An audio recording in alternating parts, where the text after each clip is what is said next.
everybody, this is Coach Allison back, and this week we are in week 33, and I hope everybody enjoyed last week's reps routine, going with those heavier weights and lower reps. So this week we're going back to stations, rotating around the turf, back to a little more familiarity for most of you.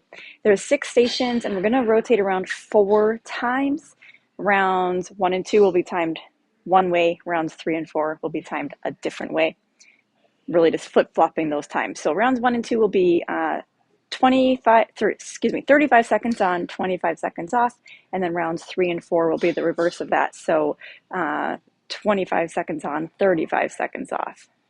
I'm really not sure if I said that right, so we'll all find out together when I go back and rewatch this. But anyway, rounds 1 and 2, you get a little shorter rest time. Rounds 3 and 4, you get a longer rest time. Okay, so 6 exercises, like I said, so hopefully this demo won't be too long. Let's review our exercises. Station 1 is a half kneel wood chop, so I haven't done this one for a while. We're going to be in that half kneel position that we utilize for quite a bit of stuff. We got a dumbbell, you're going to hold on its ends like this, so it's a rotational exercise. Core and shoulders will be the primary muscles. So hold the weights on its ends. We start down in this open space. So whatever leg is down, you start down on that side. And we're rotating up in the direction of the up leg. So you start down on the downside, rotate up towards the upside. Does that help? All right, and as you rotate, you go slow and controlled, and then you come slow and controlled down. So we don't want to be whipping or doing anything like that. Everything is slow and controlled. You always want to also let your head follow your hands. The function of that is to actually just help your torso get a more complete rotation. So we go up, controlled. Notice how my head went with my hands. My head isn't looking forward like this, but my head is looking up in the direction of my hands. And then we come down and my head is still looking in the direction of my hands. Keep your arms mostly straight at all times. And your arms are kind of almost always fully like out in front of you. At the bottom, they can come down here, but then we quickly bring them out in front. What we don't want to do is keep them too, well, I guess your hands would run into your knee here, so that won't be a problem. Never mind. Slow and controlled for the movement. Since we are doing 4 rounds, we can do 2 rounds, one side, 2. So every time you rotate around again, switch sides each new set. That'll give you 2 rounds on each side with the shorter working sets and 2 rounds on each side with the longer working sets. So it all evens out. If we're not doing kneeling stuff, if we're avoiding the floor, you can do that same stuff. Watch what happens here. If we're not doing floor stuff, yours will look like this, a staggered stance, and really all the same principles apply. Okay, but this can be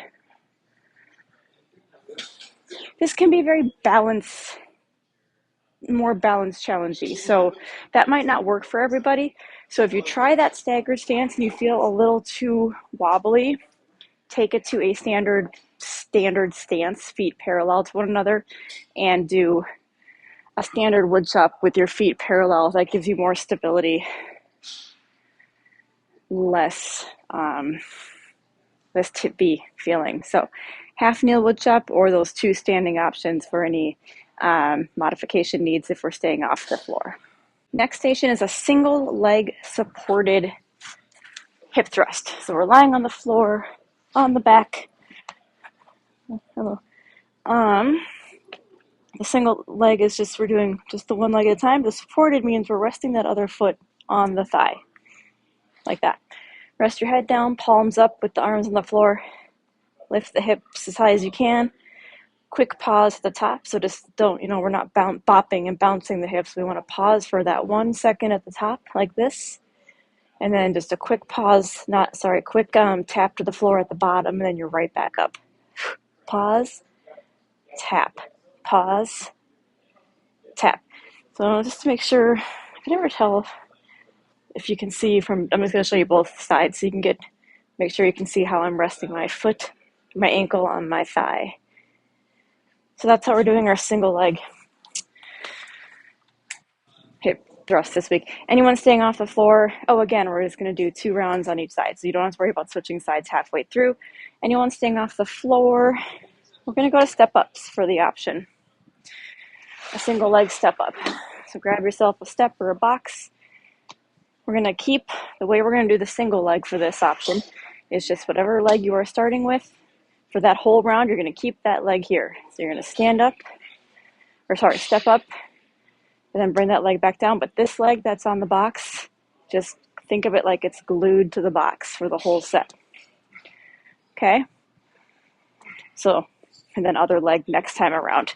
You can definitely put the box near a wall or a rack to place a hand on for balance. We don't want to worry about the balance on this. We just want to think about the work on the leg. So if you're doing the step up option, push it near a wall or a rack if you need to. And that is station 2. Okay, station 3 is a back row variety, and it's a wide row. We haven't done this for a very long time. Rows are all the same, but with tons of different variations. So there's those variances. So the wide row, you want this normal hinged body position. So the body position is the same no matter what type of row you do. You're always in this hinged position. So make sure you're not just slouched down like this, but instead we keep a flat back, pop those hips back. And the wide row, we're going to have an overhand grip. So the palms are starting like this. Well, the palms will always be like this, but the hands are starting like this. And watch my arms as they come out really wide. There. Now, a normal row, standard, is narrow like this. This would be our typical row that we do most often. Okay? Now watch this difference. Turning my hands. Elbows come out wide. Show you from the side if that helps. What I'm not doing though is shrugging. So we're not shrugging like this. I'm still keeping my shoulders down and back. You still want to be feeling these muscles back here near the shoulder blades. I will tell you that you're going to need to go a little bit lighter than you are used to. Anytime you get the arms out farther from the body, the weights feel a little harder, a little heavier. So if you typically, just for an example, if you typically maybe do this with 15s, I would probably go down to 12s or 10s, just for an example. If you typically do this with 12s, the narrow grip, maybe go down to 15s. So wide row this week, let's give it a try. Next station is a single arm chest press. Nothing fancy here, not reinventing the wheel this week on our chest presses. Just doing one arm at a time. Bend your knees for back support. Got our single, I'm in a tiny little corner here. Got our single dumbbell just in one side. And I'm going to press up, control it down. Notice how I have a slight angle with where I'm holding this. Notice how my elbow is sort of angled down. What we don't want is the arm straight out to the side like this. That's too much strain and too much of a harsh angle on your shoulders, so you do want to dip the elbow down just a little bit. Okay, we do the full set on one side. We don't have to worry about switching sides in the middle of the set because you can do the other arm the next time around. And anyone staying off the floor, I think some of us are getting really used to those incline benches. The coaches can wheel an incline bench into the space. All right, next up, we haven't done this one for a while either. Skaters, cardio move, but it's also a lot of lower back and glutes and hamstrings. So kind of a posterior focus, a posterior chain focus, but lots of cardio as well for those of you who remember skaters. Lots of ways you can do these. The lower you get and the faster you go, I need some space here, the harder these are, and you can regress them to whatever level is appropriate for you. So I'm going to take them kind of low and fast first. I'm going really low. I'm tapping my hand all the way to the floor, and I'm staying low the whole time. That's pretty advanced. It's pretty challenging. You can take it up a little higher, not quite bring your hand to the floor. Notice how I'm getting this leg really far behind me each time. See? And then you can just go from there and change it up. You can stay low, but take out the speed. You can keep the speed, but kind of keep the height higher. Some people with their heads getting low get the dizzies. So if that's something you're running into, keep the height higher, but add the speed. You can really make it your own, okay? What we don't want to do is be bouncing up and down too much. So if you are doing lower depth, you don't want to go low and then high. See how I'm doing? This is what we don't want to do. If you're, if you're doing a low option, you stay low and you kind of glide side to side. Okay? The leg that is reaching behind you, my right leg's reaching behind me, that's the same hand that is reaching towards the floor. So there is some coordination here. All right, so we're going to try skaters this week, 4 times around the circuit, so you get 4 tries. And then our last station is walking lunges, kind of back to a basic on the lunges. You can hold, you can hold weights if you are at that level of being able to hold the weights when you do this. You definitely don't have to.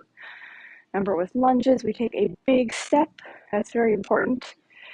So that can already be challenging on the balance. So if you would like to do these near a wall or a rack and kind of do them along the wall so you can place your hand on it, that's totally fine.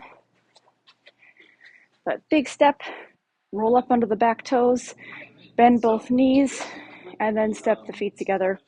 You don't have to get as low as I just did. You get as low as you are able. So the big step is very important though. And bending both knees is very important. What we don't want to do is just bend the front knee and keep the back knee straight, because you're kind of hurling your body forward. We want to think of going down. Okay. Also, rolling onto the back toes is very important. If we try to keep the back foot flat, see how that doesn't work?